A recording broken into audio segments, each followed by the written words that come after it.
Hello, hello, hello. Welcome. I am retrying my stream from earlier today. Felt like I screwed up a lot, so this is take 2 of dealing with the sample and track sections of audio and MIDI, and we'll cover the topic of warping as well a little bit. So to start, I've got a few samples, some MIDI, and we'll kind of do a little overview of some of the options that we have, and then dig right in. So first, you're in arrangement view, you drag in your samples, and once you drag them in, you can highlight, click on the clip, and the clip is just that piece of audio or MIDI. You can have multiple clips in the same track. Each is independent to one another. So if something changes in this clip, doesn't change in that clip, so on and so forth. And that applies to everything you do within the one clip. If you loop the clip, and you do something to the clip, then it just applies to the entire loop as you loop it. So in your clip view and your note editor, you've got your actual sample, and when it's not warped, it looks like this. You can if you hover above the top half of the sample editor display, you can click, hold, and drag to zoom in.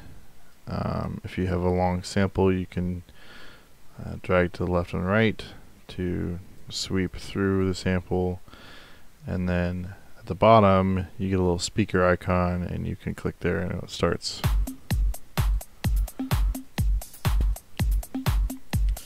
And of course, if you don't have any quantization up here, like none, then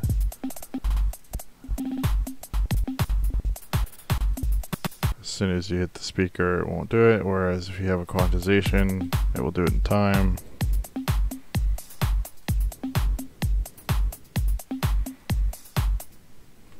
Things like that. Okay. When you first look at a sample or a clip, these are generally the two windows you see. You have the clip view.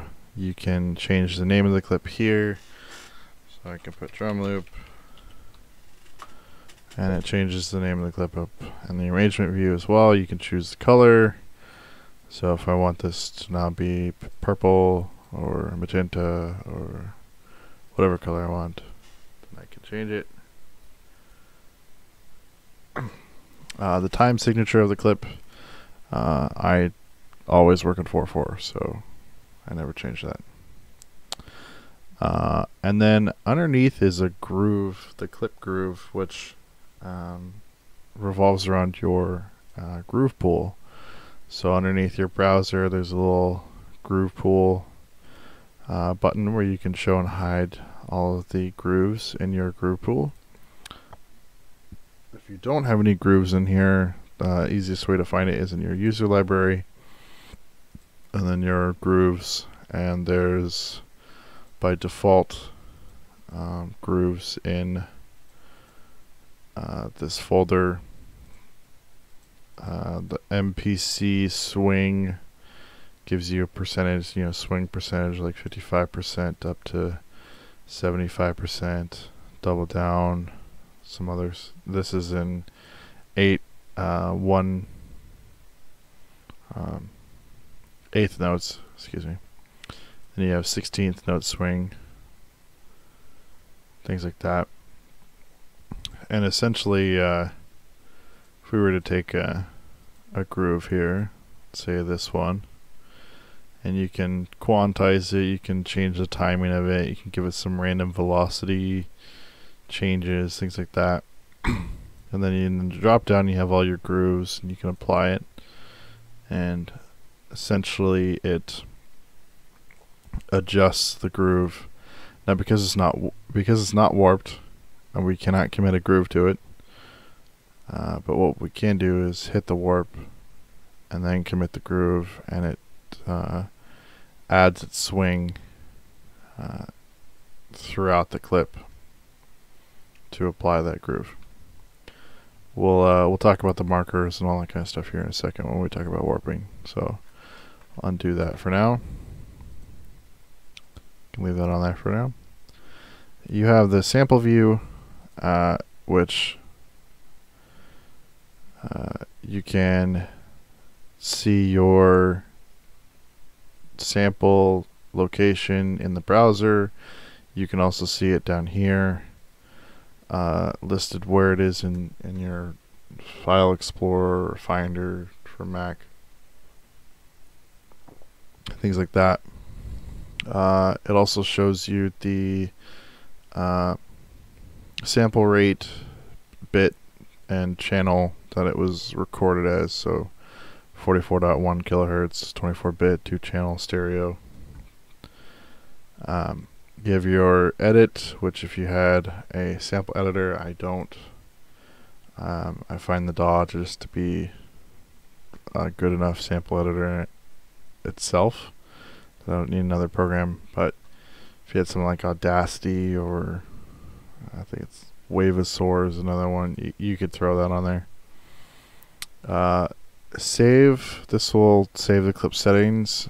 So any kind of like volume change, transposition, things like that, of that nature. In theory, if you make those changes and then hit save, every time you bring that sample back in, it will save those changes. Never seems to really work out for me. Speaking of transposition and volume, you have your transpose knob, which when not warped will stretch the sample just like a record player would, to adjust pitch.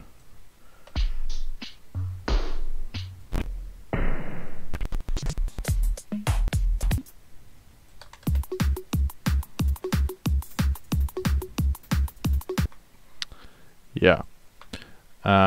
Volume, self-explanatory. You can raise or lower the volume. This is good for like gain staging your samples, so you're not actually using your track volume to adjust the loudness. You're using this to adjust the clip, and then you can use this to mix when you're actually doing your mix, so on and so forth. I honestly kind of prefer to see a bit of a larger waveform, so I tend to leave this alone and actually use my track. But for those who don't care, that's one way you can change the volume of just the clip. And we'll get into more of volume automation and things with the clips as we go along. There's a Dean 2 knob, so you can adjust your pitch by cents. And as you can see, I'm taking my mouse and I'm scrolling up further than 50 cents, and it actually moves to the next semitone on the transposition knob, as you might notice. So I can get fine tune, literally fine tune with my sample, which is kind of awesome. And again, delete will reset all of these settings. So if I make something, hit the delete key, then goes right back to its original setting. To the left or to the right of all these is the warp settings. So warping essentially is an algorithm that allows time stretching without changing the pitch, and it allows for quantizing audio to your beat grid things of that nature. And when you click warp, it creates markers based off of the transients or key locations in the sample. If you don't have much of a transient like sound, like a pad sound or something. But for drums, it's really easy because the drum hits really create those transient marks right off the bat. So you can actually see little notches where each transient is. The actual marker itself is this blue marker here. And essentially what I can do with this is I can take it and expand between these two warp markers. I can add another warp marker and expand that out. It doesn't change these. Stretch this. It'll probably sound really weird.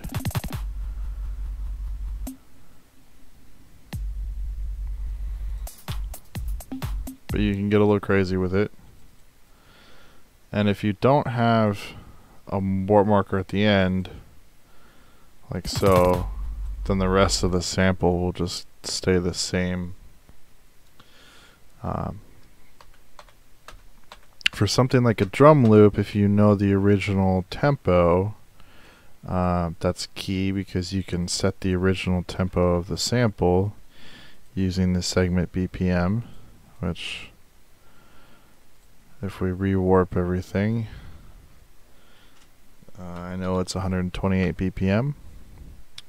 And as you can see, when I adjust the segment BPM, the kick drum kind of lines up with every beat like it's supposed to. Now the segment BPM is simply the BPM of the audio clip that you import, especially if you know the original BPM, and we can discuss if you don't know the BPM here in a little bit. But it is separate from your track tempo. Essentially, the segment uses the original BPM to understand the clip and how fast it's supposed to go, and then warps it and time stretches it so that it fits your project's time tempo. So now I have a drum loop audio clip that's in time.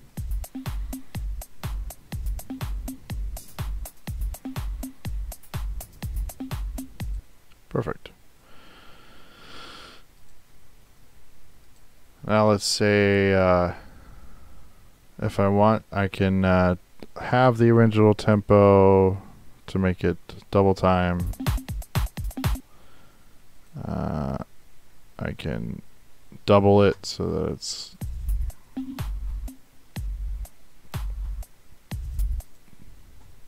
two times as slow. And then last but not least is the warp mode. There are 5 modes as explained in the info text to the bottom left.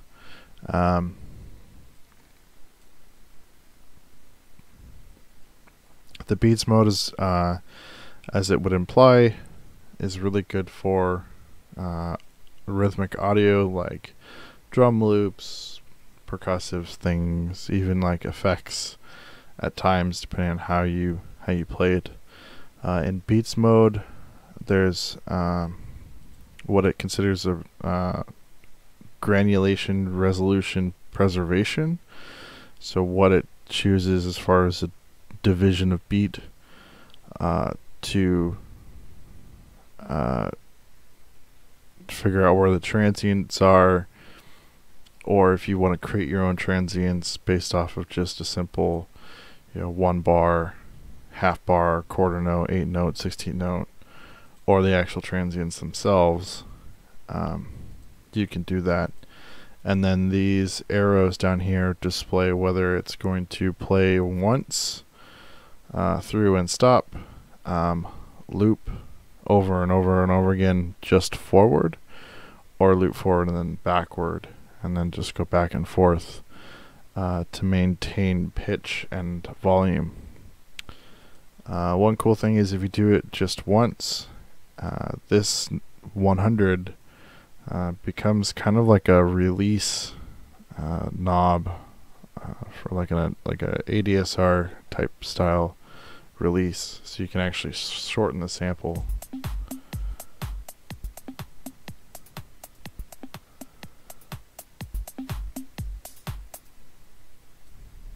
So as you can hear, it kind of makes the transients a little more staccato.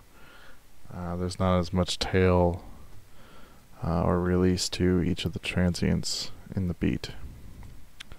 We play the forward and all to exaggerate the concept. I'm going to double it so that it seems stretched, and you can kind of hear this glitchy loop to each transient as it's played.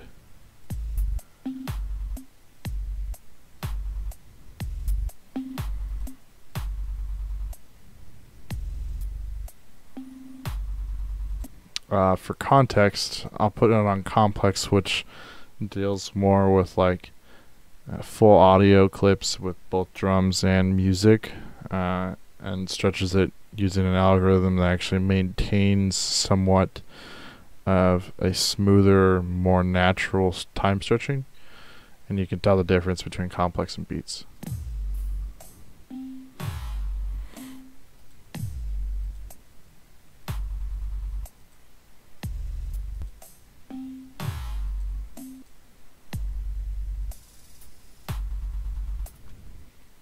So it's kind of the difference, and it's good to play around with, you know, even though it's technically supposed to be applied for rhythmic audio, you know, turning like the time stretching out a pad sample much longer than it needs to be, and maybe using a beats mode could give you kind of something a little more rhythmic that you may not find anywhere else. So experiment, toy around with things, time stretch, and again, you're not stuck with just, you know, multiplying, you know, dividing it by 2 or multiplying it by 2. You can certainly go in and adjust these accordingly, how you want them, stretch them out, and then shorten them, or when, you know.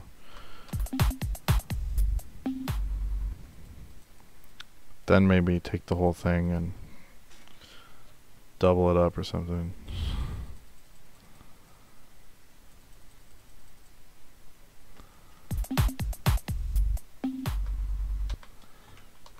At any rate, with that, we will go to, I'll actually put this on that. Go to the looping. So you have your loop button down here. This determines whether the sample is going to play once,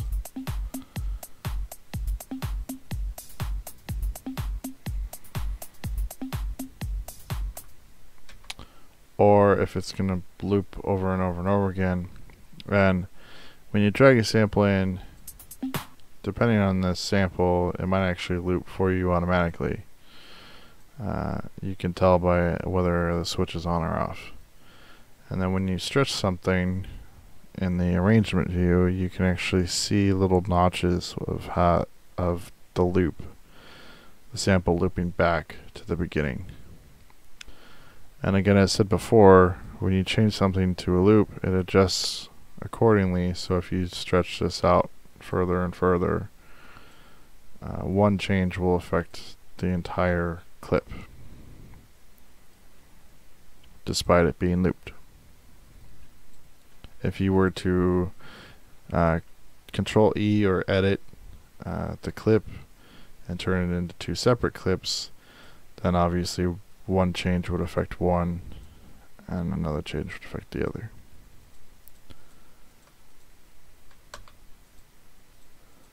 You can also, if you want to affect 2 clips together simultaneously, you can shift select and you get some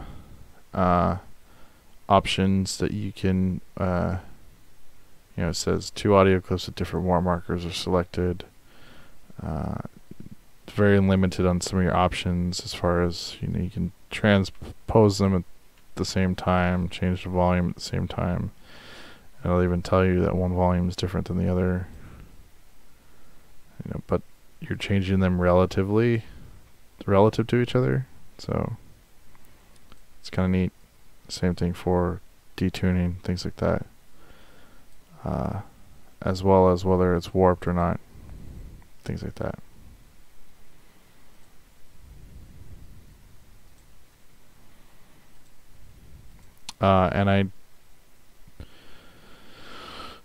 This option is for warped arrangement clips only. When set to slave, the clip is warped so that it plays in sync with the set. This is the default behavior for all clips. When set to master, the clip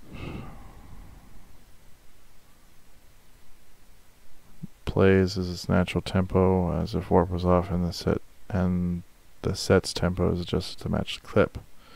Oh, got it. I didn't know that. This info view is fantastic sometimes. Anyway, so now that we've got a bit of the audio side down, as far as samples and warping and things like that, we can take a look at the MIDI aspect of the clip view. And in comparison to the sample editor and the waveform, the MIDI has the piano roll, and there's obviously unique. What's unique to MIDI is that while it may not originally produce sound on its own, because it's just data, you have to have an instrument. And no, Patrick, mayonnaise is not an instrument. So I'll put in trusty serum for the sake of this tutorial. And pick a sequence.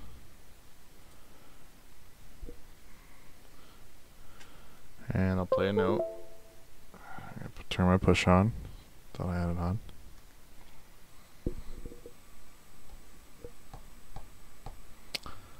And there's no sound.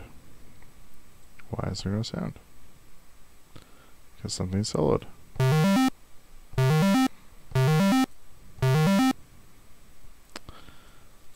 Let's try something that's more ARP related.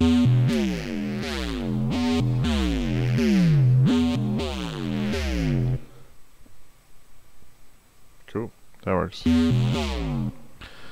Now, in the piano roll, when you play a note on a keyboard or a MIDI device, or MIDI keyboard or controller, whatever, in the piano roll, it'll actually display what note you're playing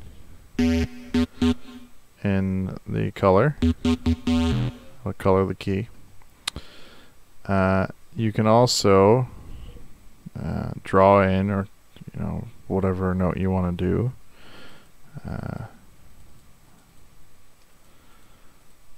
The shorter way is to hit the B key and turn it into the pencil tool, or you can click it up here, the draw mode switch, the little pencil here, and you can draw in. This is the easiest way to draw in 16th note hats. Trust me, I do it all the time.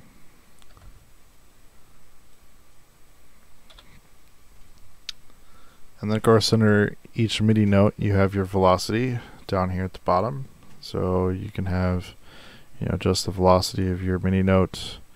Velocity controls the harshness of your how hard you're pressing the note.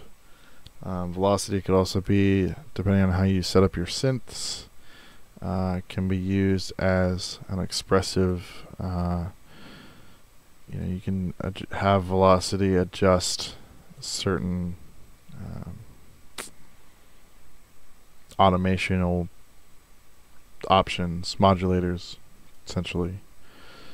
So because I made velocity a modulator of my cutoff frequency depending on how I have my velocity set.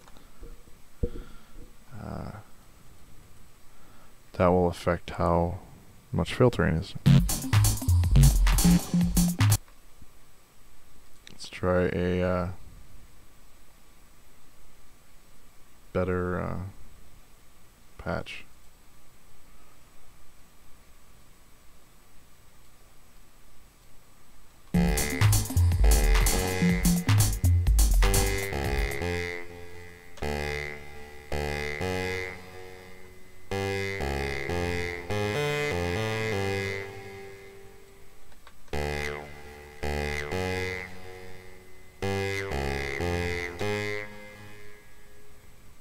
Wow. On paper, that's what it's supposed to do. In practice right now, I can't make it happen. So, I apologize.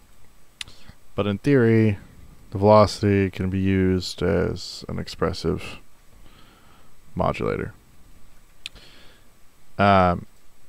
Within the notes parameter, again, you have the clip, so you can change the name of the clip and the color of the clip. Again, you can assign a groove, which will adjust the MIDI notes accordingly, especially if you commit it. It'll, as you can see, it shifts some of these notes off the grid a little bit. So it's not as static. MIDI is more malleable than audio because of its sheer, it's just simple data. You turn a note on, you turn a note off, you release a note. So you can stretch it, duplicate it, move it around. The item itself isn't any different from each other. It's simply being used to trigger a note, and it's simply sending that note information to whatever instrument you're playing, and the instrument is the one that actually makes the sound. So what's nice about it is you can import and export MIDI.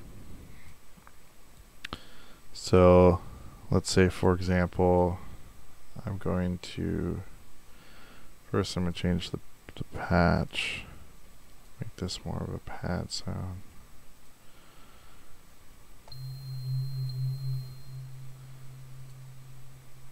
Let's do a pluck sound. Okay, so I'm going to get rid of this. Oh, and when you highlight something, if you hit Control or Command Shift M, you create a brand new MIDI portion clip in the arrangement mode, and this also works in session mode too.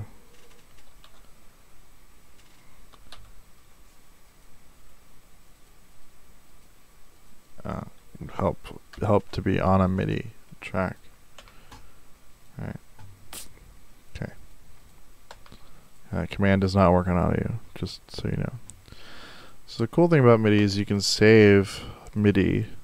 I used to have this app where I can make MIDI data, chord progressions, right? And you can actually drag in brand new MIDI.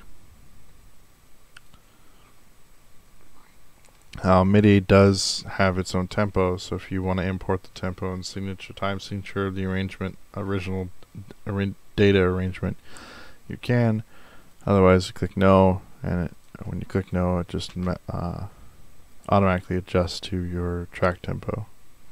I'll move this up here because that's what's actually playing sound. And now, why are you not playing sound?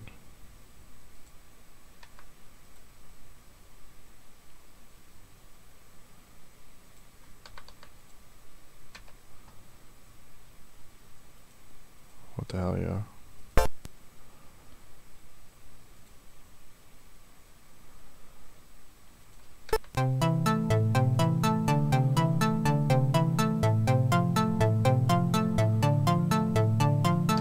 Perfect. Just for reiteration, let's add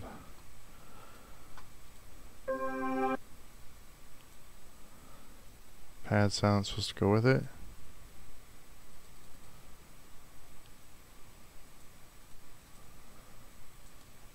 So these two.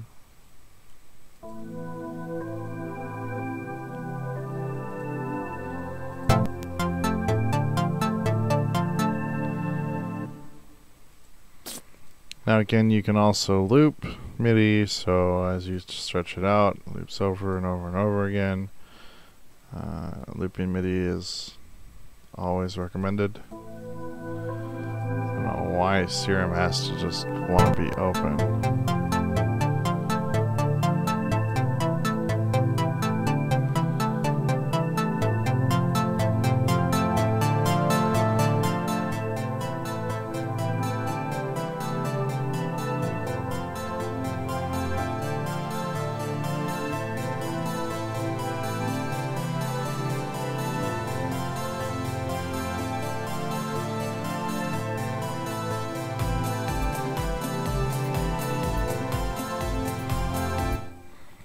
Now I can throw in a beat, loop that audio.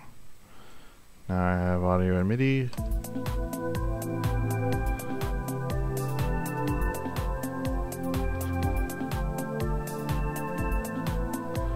I don't know why Serum's doing this though.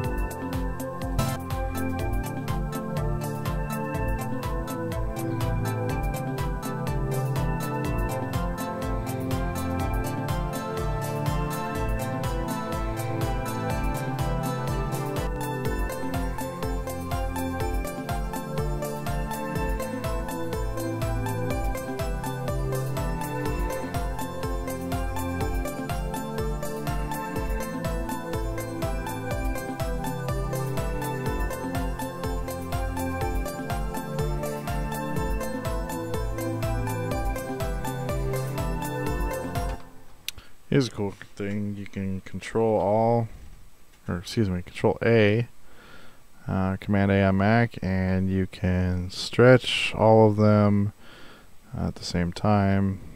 So if I only want them to be really short staccato notes instead of long, I can make that happen. This thing it's doing right now is driving me insane though. Apologize. I don't know why it keeps doing this. I wonder if I can just get rid of Serum and try it again.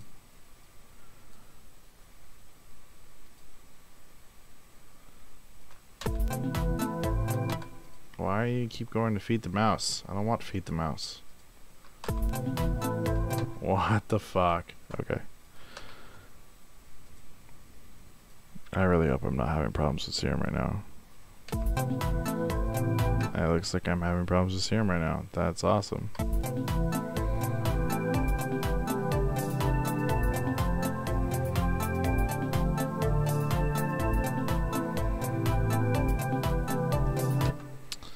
Well, I will deal with that at a later time, because now is not the time to do that. Let's try an analog.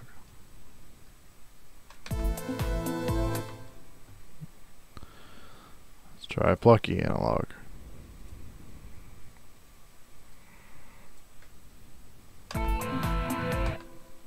Yeah, no.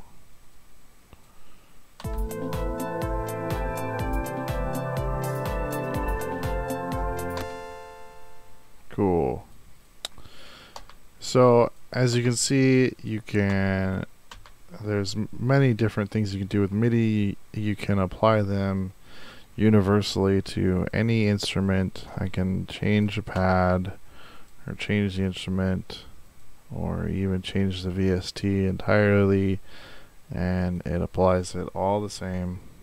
It's a fantastic thing about MIDI. Now, to take it a step further,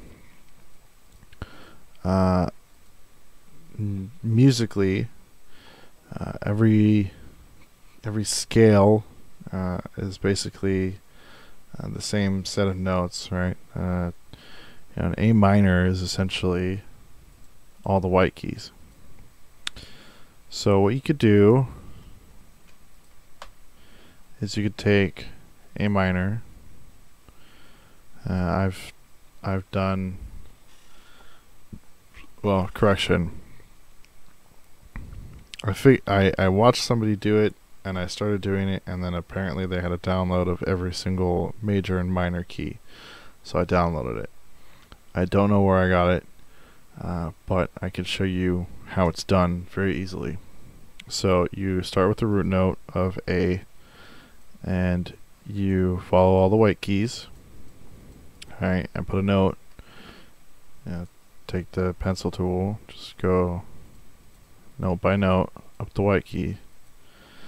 You can stop at the G note here. Alright, and then you can quite literally highlight everything. I would recommend trying to highlight just the 16th note range, hitting Control or Command D, duplicating it, hitting Shift arrow up or down to change the octave. Obviously in this case, you can't really go below C-2, so can't really do much about that part, but you can octave up, back, duplicate, octave up, back, duplicate, octave up, back, so on and so forth, all the way up to the top. Okay. Then what you can do, once you've got that all set up, you do one of two things. First off, and now that you have all the A minor keys, right, hit fold, and we'll fold all the keys.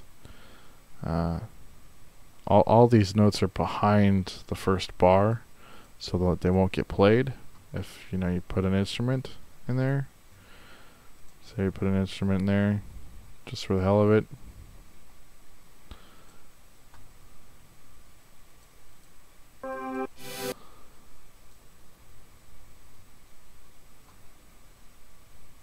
It's not where I wanted it. Okay, so you put an instrument in there, you play it, none of those notes get played. However, let's say we want a really long pad sound. So we take our triad, alright, 1, 3, 5, in key, take the note, hit legato, bam, there's our key. Realizing that I just hit A5, C6, and E6, I'll bring that down a few octaves.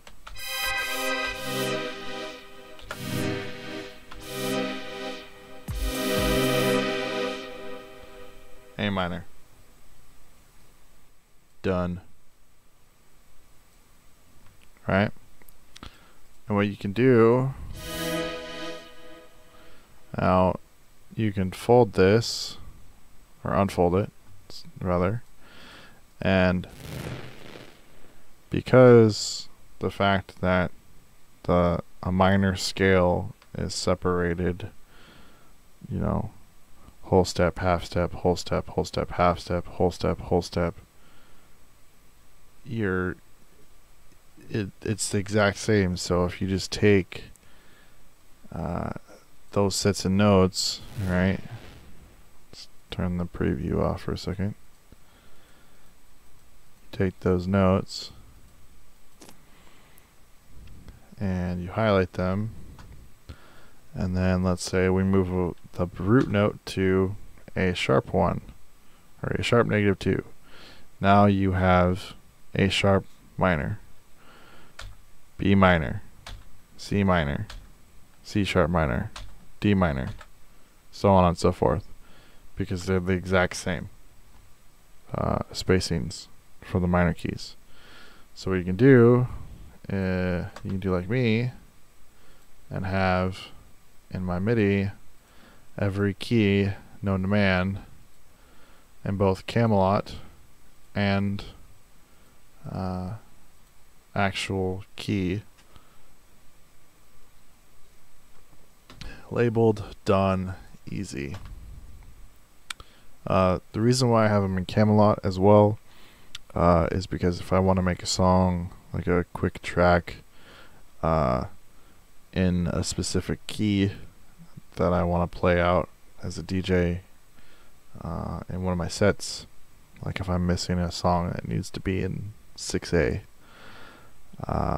so that I have a track to kind of use to blend with the rest of my set, just throw in a 6A G minor clip, Ableton Live clip, fold it up, take my draw, and if this is like a bass sound, and I can throw on,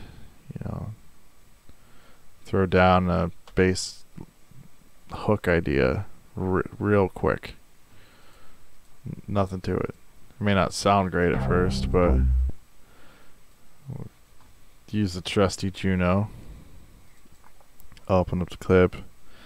Stay true to the low end here.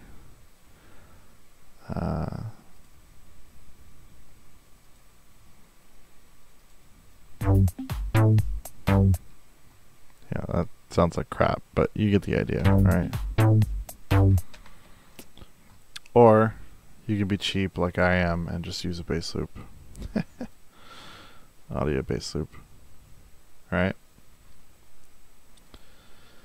So then that takes us into how we can take a few things a step further. So we've got our drum loop, we've got, looks like a bass loop, an effect. None of these are warped, so we'll warp them and extend them out. Warp this as well. I know this is 128, I know this segment's 128 as well, so I'll adjust that to come out. I've used tones for the bass line because it creates a tone. It's for clearly pitched audio, right? Textures for more pad-like or noise-like sounds. So if I were to decide to warp this, then probably want to use texture. There's different settings for different warp modes that you can kind of play around with, see what they sound like, things like that. And this will take us to our next section, which is envelopes. So down here underneath the clip view, you have the little E, shows you the envelopes box. Envelopes will overwrite your sample editor. So if you decide you want to go back to the sample and throw your warp markers or whatever, if you go into envelopes, you can adjust your warp markers, but well, looks like you can. Never mind.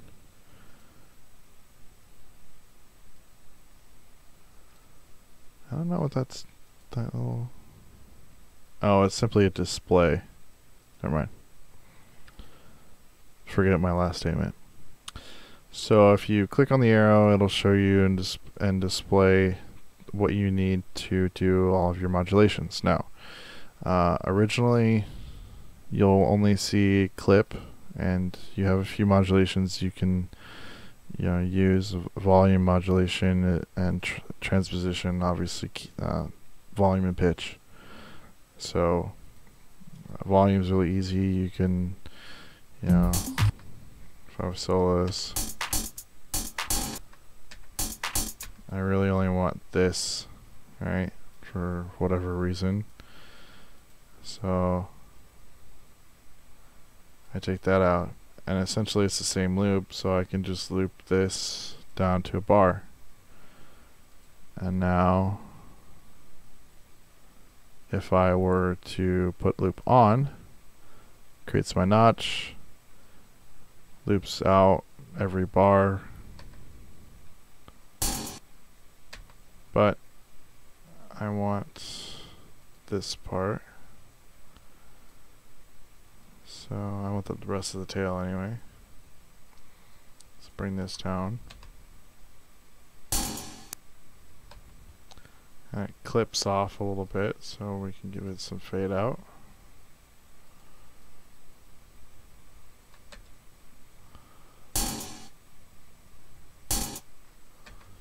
Okay, cool. And now mix it back into the track.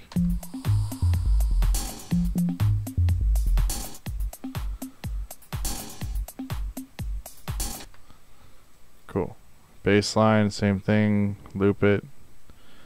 We want it to be a full 2-bar loop. You can stretch it out to be the entire 9 or 8 bars.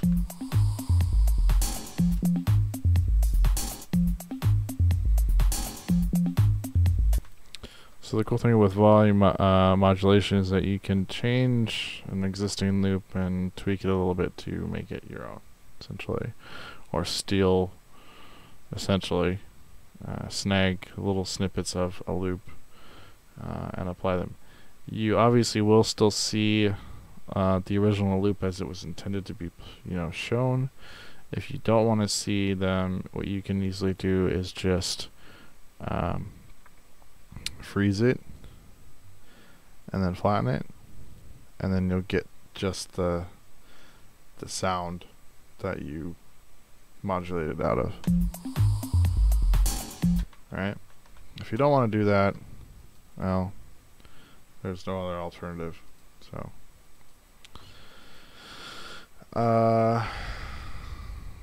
there was one other topic. Oh, so you can do the same thing, obviously with pitch. It's relatively self-explanatory. You change the pitch, adjust it at certain times. Granted, if your volume's not up, then it won't play the pitch. If you don't have anything playing at the time, that might be helpful too. Transposition modulation will snap to the semitone, which is kind of nice. It does not do that for some reason in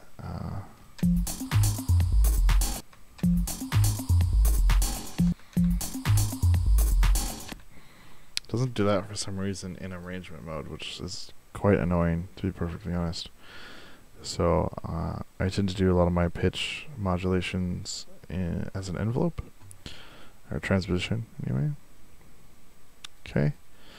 The other thing you can do is, let's say we get, for the sake of experiment or explaining, let's say we throw on a filter. If you right-click or control-click on a Mac, on a knob or button or whatever, essentially whatever is allowed to be modulated. In the context menu, you'll see show automation and automation new lane, which is the automation lanes up in the arrangement mode.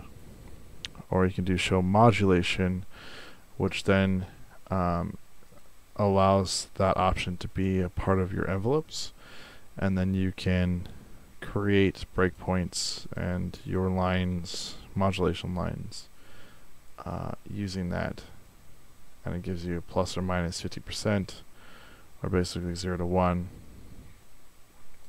Which, if we look at the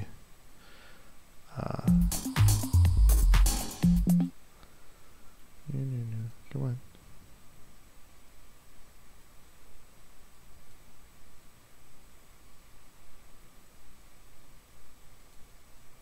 Where are you?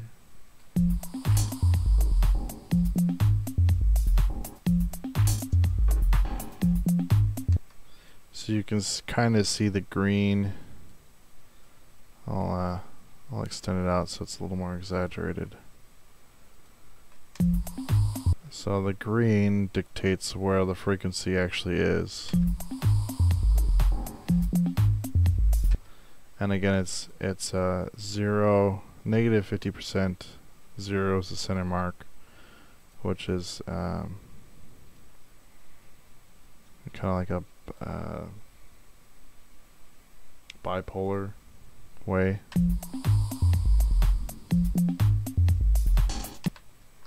There you go. Last thing to talk about is linked versus unlinked.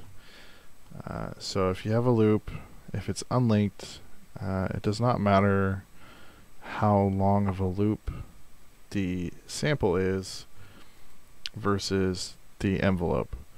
So if the sample length is 1 bar, but the envelope length is 2 bars, the envelope will apply over 2 bar time period over the 1 bar loop length. If you link it, they just link with the length of the sample. And then of course you can adjust the loop settings, position, start, stop of the envelope when you have it unlinked. This is good for, say you've got a loop like this. It's a 2 bar loop, but you want the modulation to last 16 bars for a longer build-up. Or, well, we only have 8 bars, so let's do 8 bars. Alright, so now we've got an 8 bar loop. I'll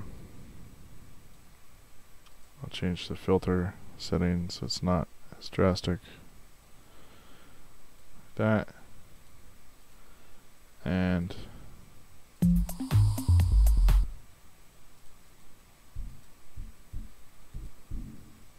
so as you can see, the loop itself is only 2 bars, but the modulation takes the whole 8 bars. So that's the difference between an unlinked and linked envelope.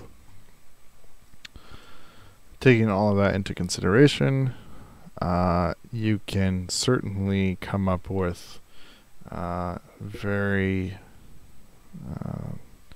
effective modulations, automations, cuts, loops, things like that to arrange together to make a song. And keeping in mind that let's say for instance I duplicate this drum loop and it's got all of its modulations and things like that. I can change the modulation on this particular clip, do it differently on another clip, so that as I go through the arrangement, different things are happening, different things are changing, whatever.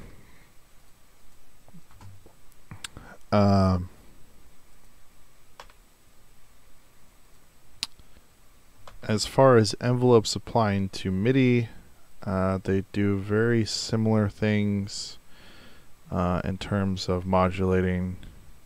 Let's grab a MIDI clip real quick.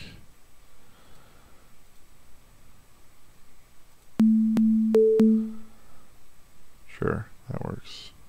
No.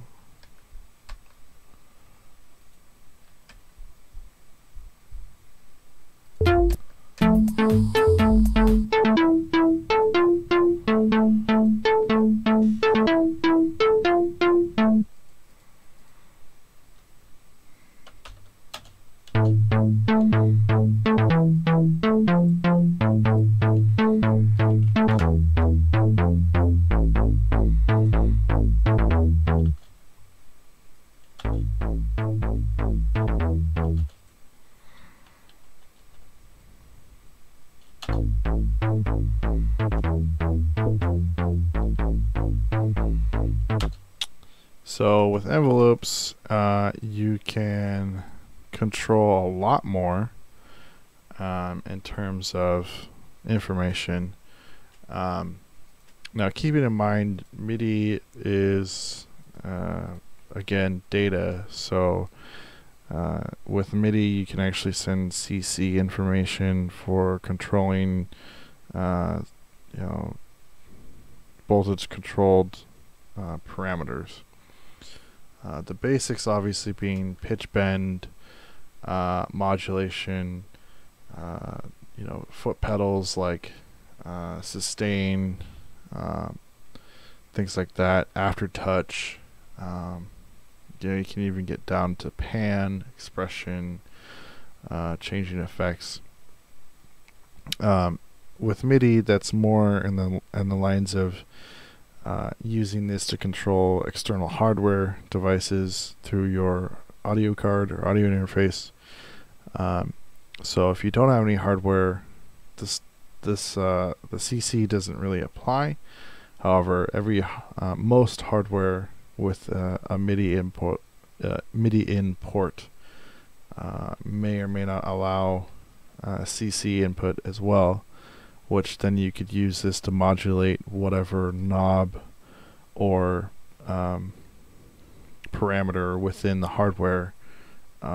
You can modulate it and draw a curve inside the clip, which is kind of actually really cool.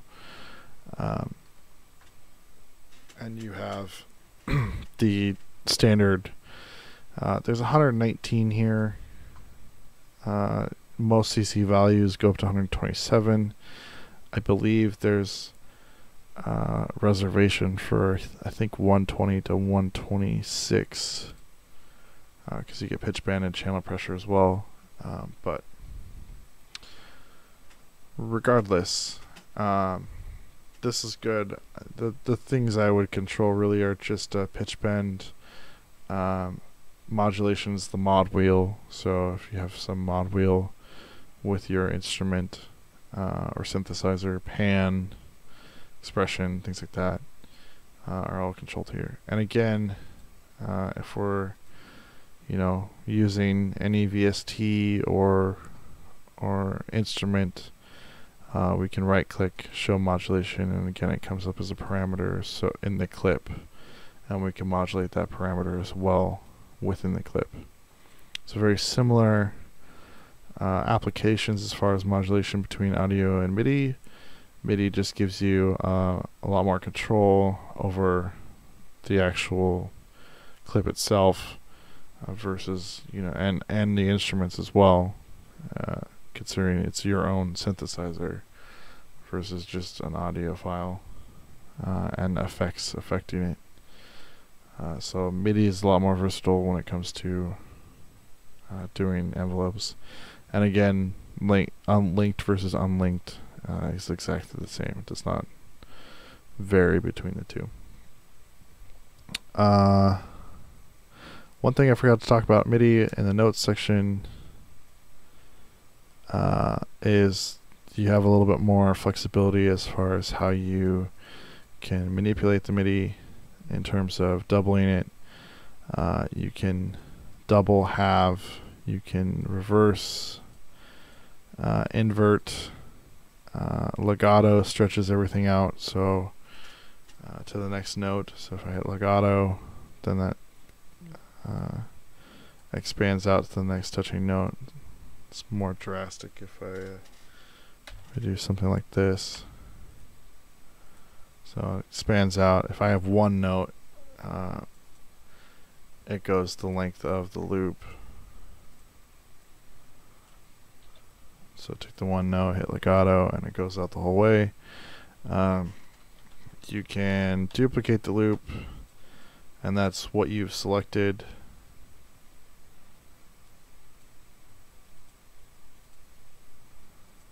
Alright. So if I take this, I think, if I understand it correctly, yep. So once I hit duplicate, it's based off of the loop selection tool is what I'm duplicating. And then again, you can dictate when the loop starts. I say this because you can have a sample. This is great for one shots, and I'll give you an example of this. In terms of audio, let's say I've got a drum sample of a hi-hat. Okay. Typically the hi-hat's on the upbeat. Alright. Get rid of this so I can just take this and I'll solo my hi-hat as well. Alright, so it's on the upbeat. and it's a little loud. Okay, what I can do is I can, easiest way to make sure that I loop it on the upbeat is to take the sound, I can consolidate it, and then I can loop it, and now every time I loop it, it's like that. The other thing you can do is I'll initially put it at the beginning, like so, and it's already looped, and I'll set the loop length to be a beat instead of 2 16th notes, and I'll stretch this part out, right? And now under here it says the start marker. Well, if I take the start marker and I move it to be on the 3rd 16th, and I stretch my sample out, now my hat lines up with the offbeat, and I can loop it just like that.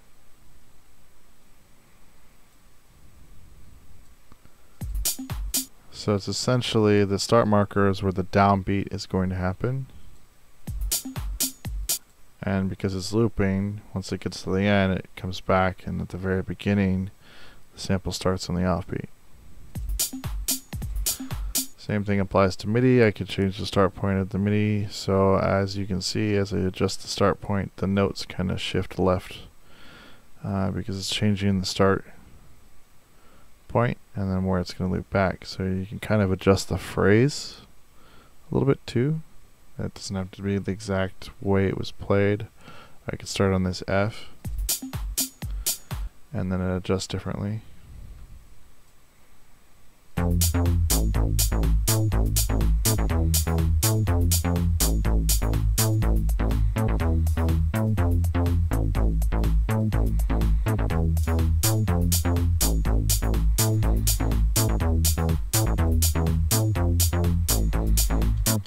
Get a brand new spanking, groove just by changing the start point. So I can, I can duplicate this and then take this clip and say, oh, I want that one to start there.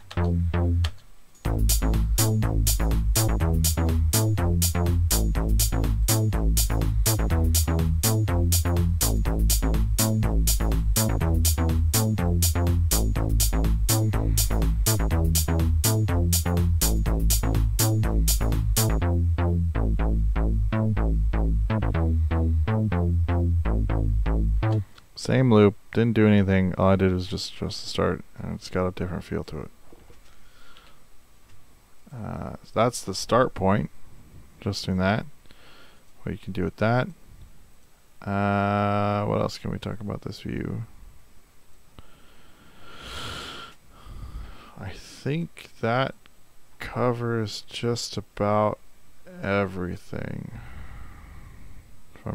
To be honest, I don't know what the program change thing is. Oh, it's for sending messages to external synthesizers, which I don't have. Well, I have one, but it doesn't have MIDI in. So with that, I think we are done here.